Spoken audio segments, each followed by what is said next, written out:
Kemah Budaya tahun 2019 ini merupakan kegiatan kali pertama yang dilakukan oleh Dinas Pariwisata dan Budaya Kabupaten Bogor di kawasan Kompleks Situs Megalitikum Arca Domas, Desa Tapo 1, Kecamatan Tenjolaya, Kabupaten Bogor selama 3 hari.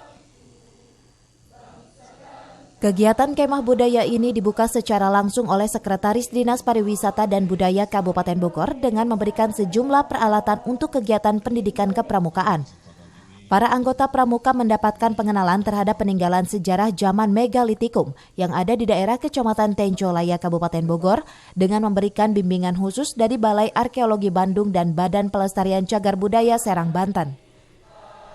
Dalam kemah budaya ini, para anggota pramuka akan diajarkan dan diberikan pengetahuan tentang berbagai benda bersejarah dari zaman Megalitikum.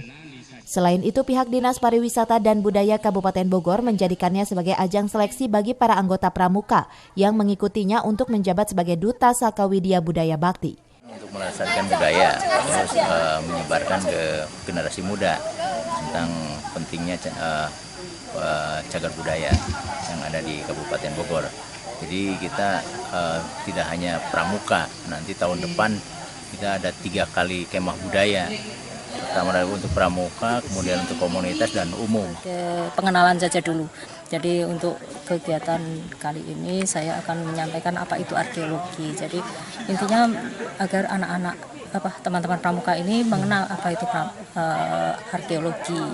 Kemudian apa itu data-data arkeologi yang bisa menjadi bahan kajian di dalam dunia arkeologi. 80 orang anggota pramuka dari kuartir cabang pramuka Kabupaten Bogor yang merupakan perwakilan dari masing-masing kuaran, di mana di Kabupaten Bogor ini terdapat 40 kuaran, jadi masing-masing kuaran mengirimkan 2 peserta. Selain mempelajari cagar budaya situs Arca Domas, para anggota pramuka ini pun nantinya akan diajak untuk berkeliling ke sejumlah situs lainnya yang ada di Kabupaten Bogor, yang diantaranya ke situs Prasasti Ciaruten yang berlokasi di Desa Ciaruten Ilir, Kecamatan Cibung Bulang. Dari Kabupaten Bogor, Mandi Jajar melaporkan.